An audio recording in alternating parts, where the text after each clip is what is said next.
Okay. Assalamualaikum warahmatullahi wabarakatuh. Magandang araw po mga mabas. Nandito po kami sa inyong harapan para talakayan ang aming ulat, ang first phase of peace process. Una-una po sa lahat, ako po si Khalid Amoy Reward. At ako naman po si Arif Bayabas. Ako naman po si Christian Calder. Ako naman po si G. Hasmin. Ako naman po si Christopher Plakano. Ako naman po si Jerry Opasito. Kami ang ika-apat na grupo. Una po mag-uulat, walang iba po ang aming leader si Caldero. So, katalakayan natin ngayon first phase of peace process. Bakit tinabuo ang peace process? Or ano ang dahilan ba't ito nabuo? So, ang peace process ay naglalayong tugunan ang mga conflict or ang matagal na kaugalian ng gobyerno ng Pilipinas ng Moro. Lalong-lalo na yung MNLF at MNF. Ito ay nag-ugat dahil sa makasasayang mga hinaing, marginalization at ang kailingan nila sa sariling pagpasaya. Sinikap itong mag-isa ng kaharasan, isa ulo ang pag-ulat at makamit ang pangmatagalan ng kapayapaan sa Mindanao. So kaya pala, nabuo ang peace process dahil sa tunggalian ng Philippine government at Moro groups. So, ano nga ba yung MNF? Or brief context about MNF. So, kailan sila na-establish or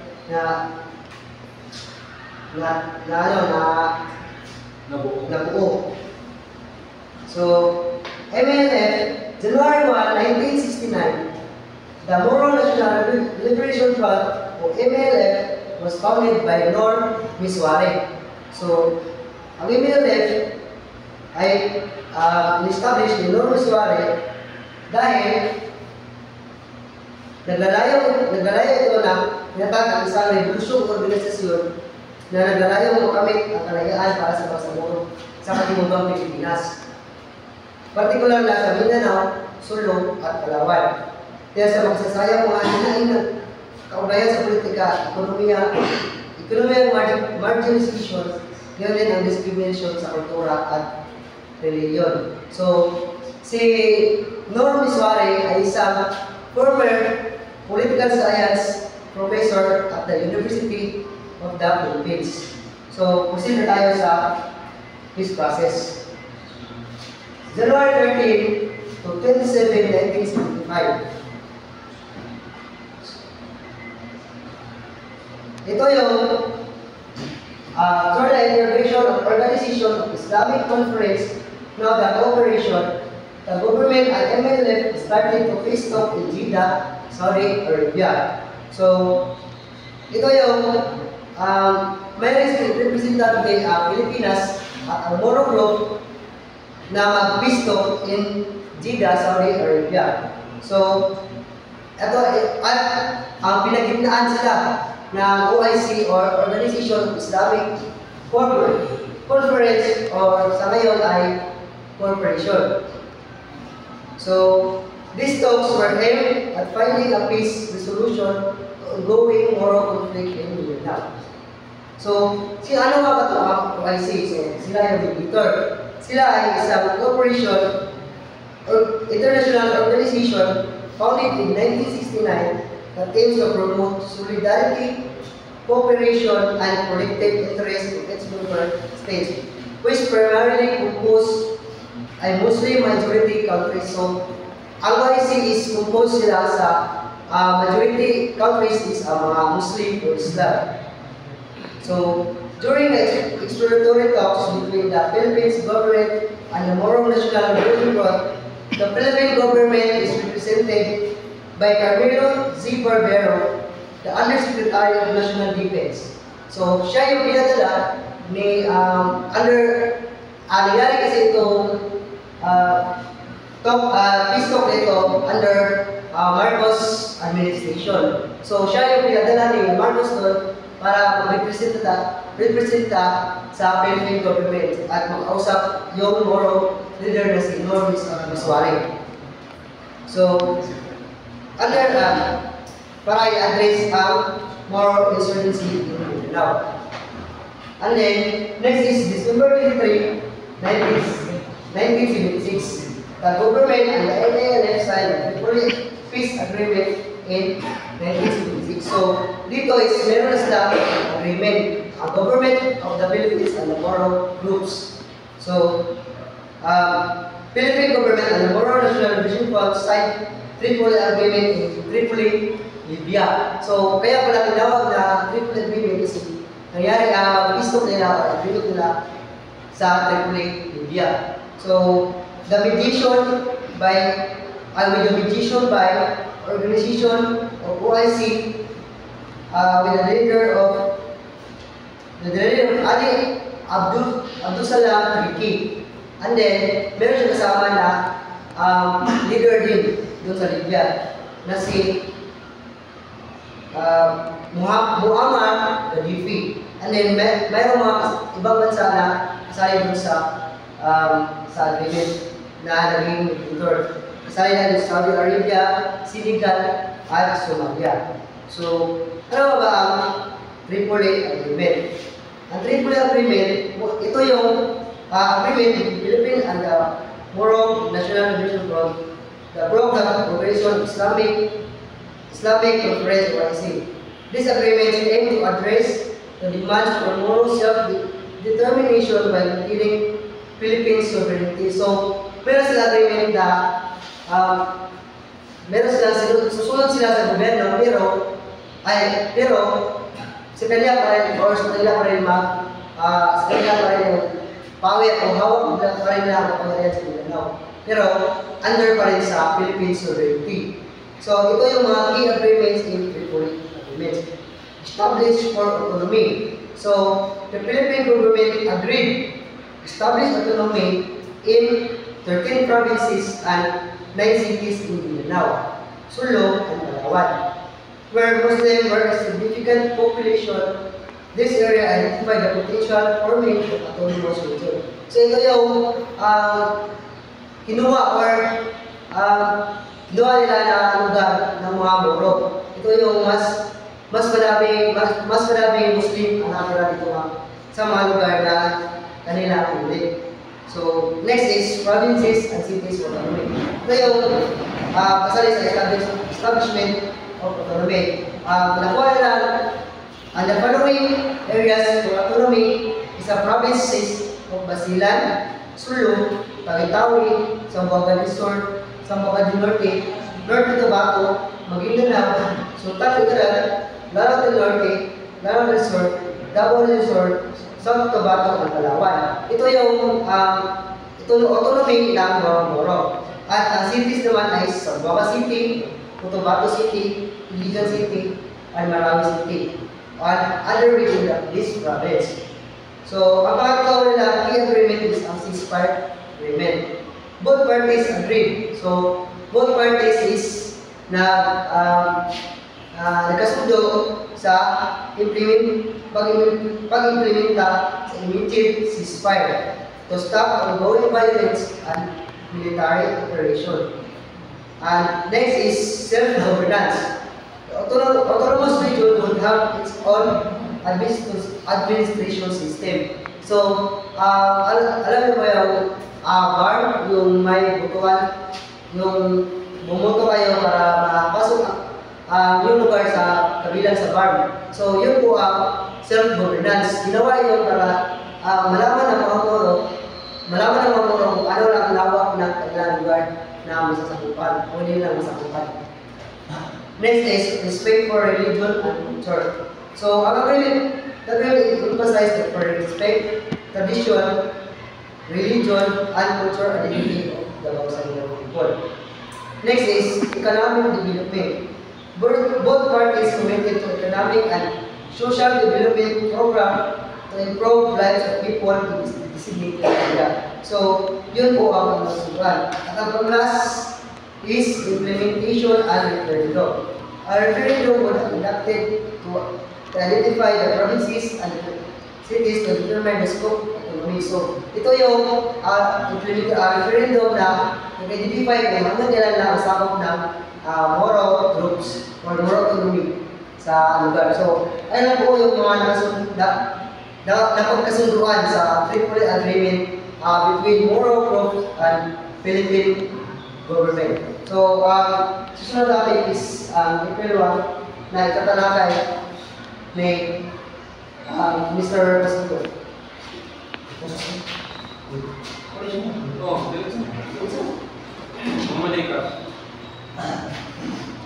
At noong Abril no, isang libo, siyang nagdaan po dito naputol ang negosasyon ni Pangulong Ferdinand Marcos Sr. ang dahil sa Maribelde. Dahil hindi sanayon ang Maribelde sa pamalakad ni Pangulong Ferdinand Marcos Sr. Kaya gumawa ng mga grupo Maribelde dito sa Mindanao. Kasi hindi sila sanayon kung ano ang pamalakad ng gobyerno.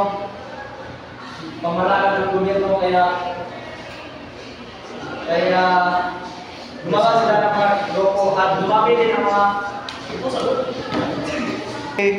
at nahati rin ang mga Muslim dito sa Mindanao kasi bawat grupo ay may kanya layunin at opinion at patakaran ng grupo ng Maribelde dito sa Mindanao. At dahil dito nagbago ang patakaran ng mahala dito sa Mindanao dahil sa paghati-hati ng reliyon noong 1977. At noong December 26, 1977, ito yung proseso o reunification o muling pagsama-sama dito sa Mindanao ay binagahan ng pag-usbong isang bagong grupo na ang Moro Islamic Liberation Front or MILF. Ang MILF ang sinapat sa pamumunan nila sa Lamang Hashim at Nono Saray sa makabulo ang hangpang sa prosesyon na humantong sa pagbuo ng bagong MNLF at pagkawasan ng mga separatista dito sa Mindanao. Ang pagtaas ng MNLF ay makabuluhang pagbabago sa ideolohiya at walang kasiyahan sa mga tao sa Moro, habang ang MNLF ay natiling isang katamtamang pwersa sa rehiyon. Ang pagbangon ng MNLF at pagbungsod ng muling pagkabuhay ng Sigalot. Ang Sigalot ay ito yung isang sitwasyon na hindi pagkakasundo o pagkatalo sa pagitan ng mga tao sa tingin ng magkakaibang pananaw o opinion na maaaring humantong sa pag-aaway. At ang resulta ng pagbuo ng isang bagong grupo ng gobyerno dito sa Mindanao. At itinatag ni Salamat Hashim ang Moro Islamic Liberation Front or MILF. Natapos sumiwalay ang Moro National Liberation Front o MNLF dahil sa pagkaiba ng ideolohiya kasi ideolohiya ay iba sa pananaw o opinion ng isang bansa. Kasi may kanyang mga talusunod ay hindi nasisiyahan sa pagbago ng MNLF tungo ng Estado ng sa Pilipinas. At sa halip, ay hanap sila ng mas radikal na diskarte na natuon sa mga prinsipyo ng Islam na ganap na kakayahan para sa mga Moro na mantong sa pagpatag ng MILF.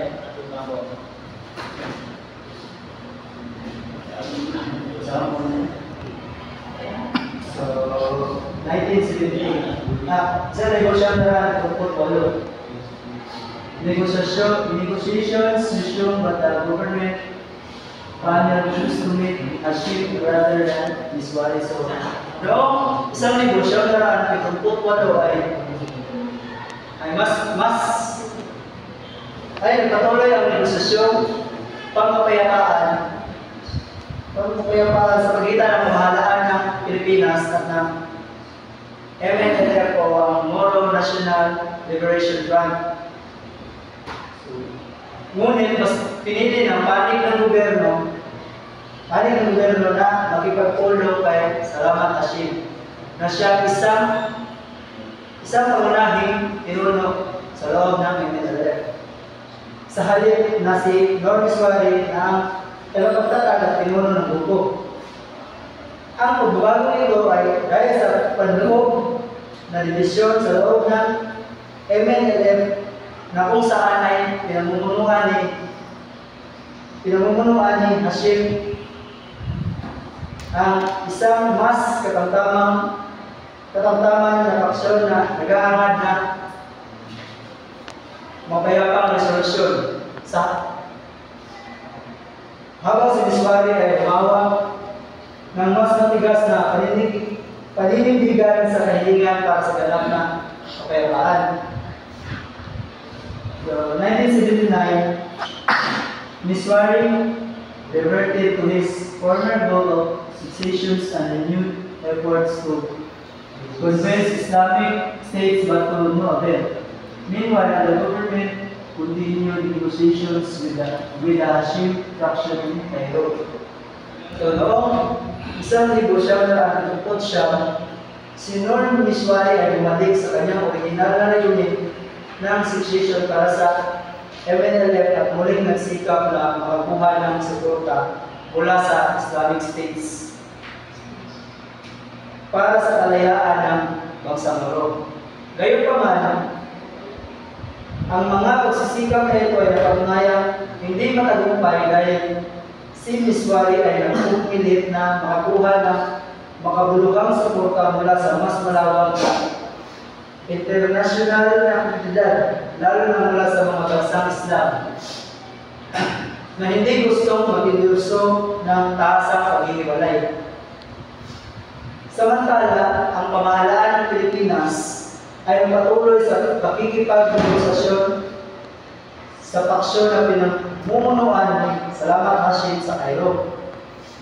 Ang mga pag-uusap na ito ay naglalayong makahanap ng mapayapang paglutas sa tunggalian ng Moro sa pamamagitan ng autonomy sa halip na ganap na kalayaan. Ang patuloy na pagtutok ng gobyerno sa paksyon ni Hashim ay sumasalamin sa kanilang kagustuhan para sa isang mas katamtaman na nakabatay sa negosasyon na diskarte taliwas sa pagkikiit ni Miswari sa ganap na paghihiwalay. Ang prosesong pagkapayapaan ay patuloy na umunlad kung saan inauna ng gobyerno ang pakikipag-usap sa paksyon ni Hashim bilang isang paraan ng paglutas sa hidwaan nang hindi ito dinadala sa ganap na limahan.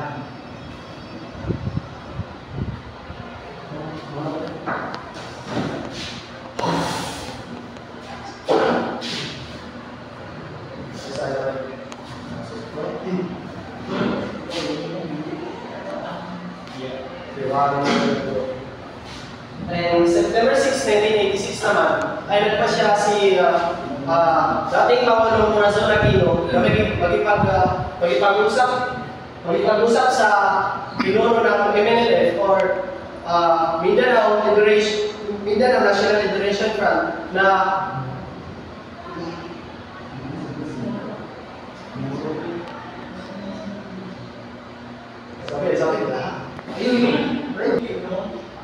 ito ang unang pagkakataon ng ating dating Pangulong ang ating dating Pangulo ay nagipag-usap sa pinuno ng MNLF na upang magdalaw ng mapayapang resolusyon sa konflikto sa Mindanao. So ito ang mga pangunahing story na pagbisita ni Cory Aquino sa Sulo. So ito ang Dialogue for Peace. So tinalakay nila Aquino at Miswari ang posibilidad ng pagpapanumbalik at pagpapalakas sa kasunduan sa Tripoli. So ang Tripoli ay yan yung umaga para mapalawa or mapis yung ang ating bansa. So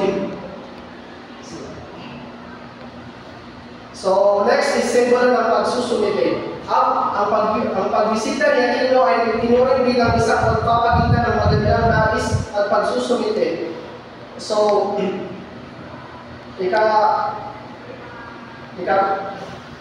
third is support of the public. So, ito ang suporta ng publiko. Ito ang pagbisita ay binati ng mga lokal na pamayanan sa Sulo na nag-asa na ang pagpupulong ay may dudulot ng pagtatapos sa mga dekada ng karahasan at marginalisasyon sa relihiyon ng Bangsamoro. So, in January 1987, parents meet in Jeddah and agreed to discuss autonomy subject to the democratic processes. So,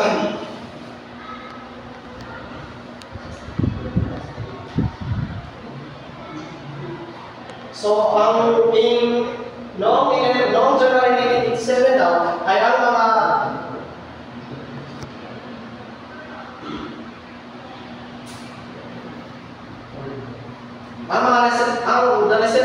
the representative of the government in the Philippines and the Moro National Liberation Front is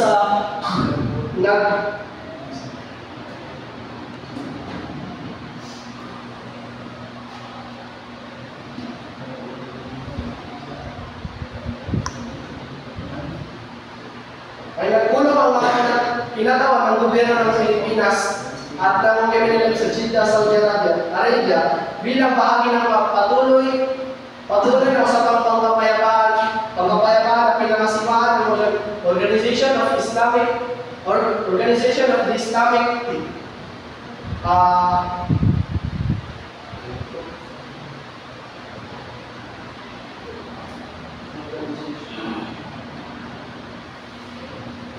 Organization of the Islamic Conference.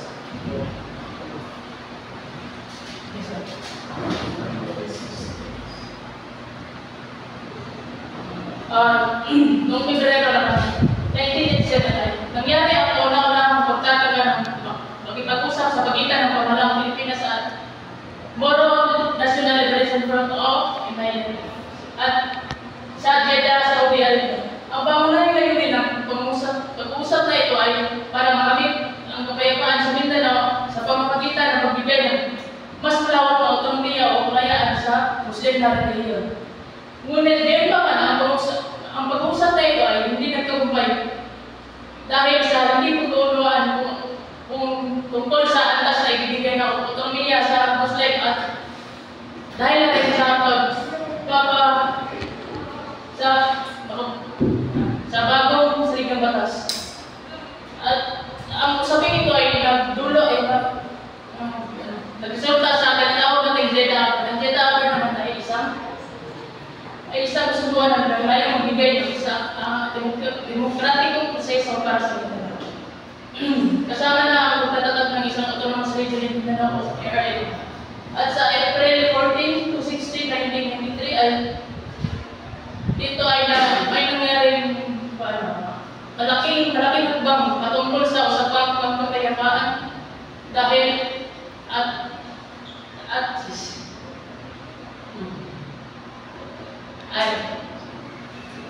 ang pangulo ng taon na ito ay si Fidel Ramos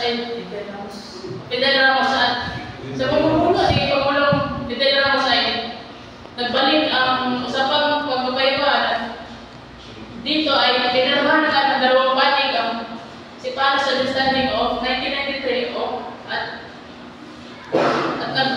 natayo rin ito ng isang malakas na dapat susunod ng negosasyon at agenda tungkol sa usapang magpapayapaan. At ang Sipanas Understanding naman ay isang maraming pagbabago sa matagalang labanan sa Mindanao. Pagkatulong ito upang maganda para sa susunod ang sunduan sa interim ceasefire agreement at ang memorandum of agreement na nagtatag ng fondasyon para sa pagpiraan ng Mindanao Peace Agreement noong 1996. So, may kaunti na lang ang idadagdag sa aking topic noong January 1997. Noong nagpulong ang representative ng government at saka ng grupo ng MNLF ay nagpulong nagpulong at nagkasundo ang dalawang panig na talakayin ang pagtatag ng autonomiya para sa rehiyon ng Bangsamoro na sumasailalim sa mga demokratikong proseso at provisyong constitutional. So ito ang mga kahalagahan ng nagpulong representative of government dito sa Pilipinas at ang MNLF. So, ang Masapang Jida noong Enero 1987 ay nagpamalas ng pag-unlad sa proseso ng kapayapaan at dahil sa pagpapagitan ng MNLF at Administrasyon ni Aquino ng pagtanggap sa pampulitikang kasunduan, ang dialogong ito ay naka-influensya sa paglalagay ng mga provision sa RP.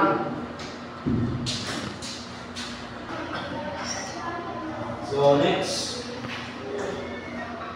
October 25 to November 7, 1993, parties met and agreed on the interim ceasefire agreement and memorandum of agreement which called for the setting up of 5 support committees to be composed of experts from parties concerned. So, dito sa October 25 to November 7, dito nag-usap ulit ang Republika ng Pilipinas at ang MNLF sa lugar ng Jakarta kung saan matatagpuan sa bansang Indonesia. Pinag-usapan dito ang paghinto ng putukan na tinatawag na ceasefire sa ilalim ng Islamic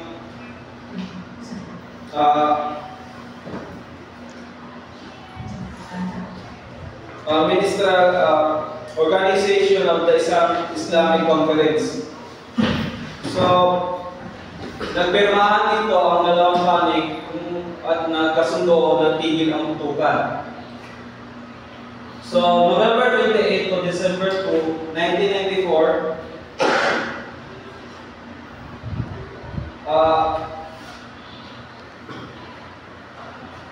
parties resumed the negotiation and signed an interim agreement containing 81 points of consensus. So the Philippine peace process from November 28 to December 2, 1994 refers to the peace talk between the Philippine government and Moro National Liberation Front.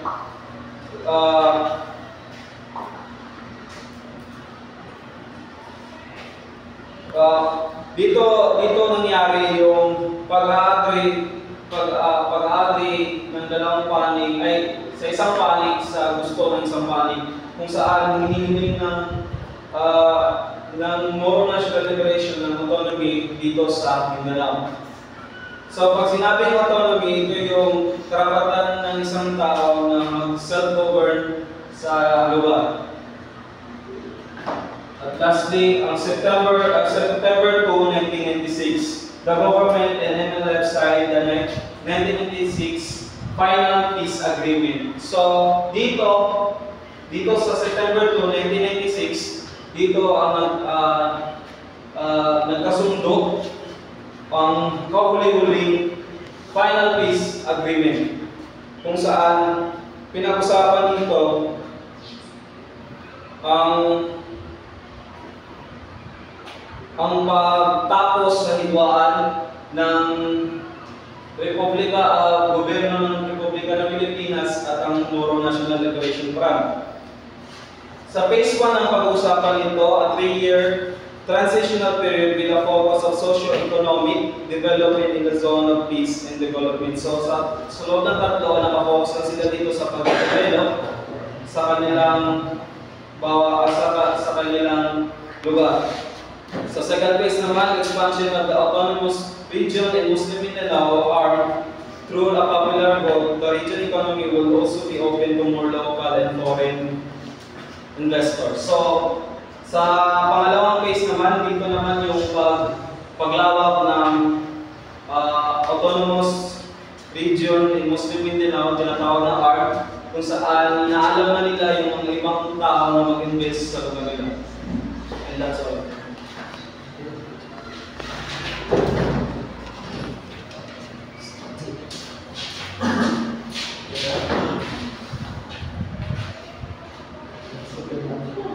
At yun lang po ang aming ulat mula sa pang-apat na grupo na topic is first piece of peace. First piece of peace. Salamat.